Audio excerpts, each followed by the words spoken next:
नमस्कार, ABP news में आप सभी दर्शकों का स्वागत है। मैं हूं आपके साथ निधि वासंदानी। शुरुआत 2 बजे की खबरों की। इस वक्त की अहम खबर जो कि नेपाल से है। पश्चिम बंगाल में नेपाल बॉर्डर पर गिरफ्तार किए गए भारत के एसएसबी जवानों को नेपाल पुलिस ने छोड़ दिया है। तस्करों का पीछा करते हुए 13 भारतीय जवान नेपाल की सीमा में दाखिल हो गए थे। आज सुबह से लगातार इस घटना के बारे में हम आपको बता रहे हैं। सुबह 7 बजे की ये घटना है। थोड़ी देर पहले ही जानकारी मिली कि भारतीय जवानों को नेपाल पुलिस ने छोड़ दिया है।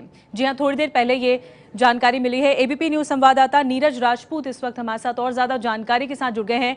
नीरज, 13 एसएसबी जवानों को बिना शर्त छोड़ दिया गया है, जानकारी? बिल्कुल बिल्कुल निधि, बिल्कुल ठीक कहा आपने।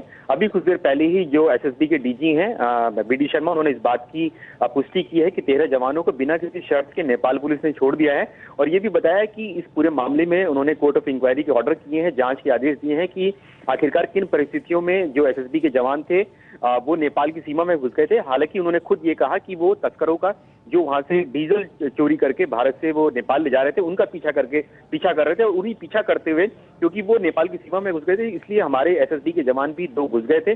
और वहां पर एक गांव है, कचना गांव है, जो कि किशनगंज और सिलीगुड़ी जो भारत का एरिया है उससे बिल्कुल सटा हुआ एरिया है। वहां घुस गए थे दोनों तस्कर। उनका पीछा करते हुए दोनों जवान वहां घुसे और वहां पर जो गांव के लोग थे, कचना गांव के, उन्होंने बंधक बना लिया था इन दोनों को। और इन दोनों को छुड़ाने के लिए ही बाकी जो उनकी पेट्रोलिंग पार्टी के बाकी 11 साथी थे वो भी वहां पर गए। तो तब तक वहां नेपाल पुलिस आ गई और इसीलिए जब नेपाल पुलिस वहां आ गई तो उनको हिरासत में ले लिया गया, 13 के 13 जवानों को।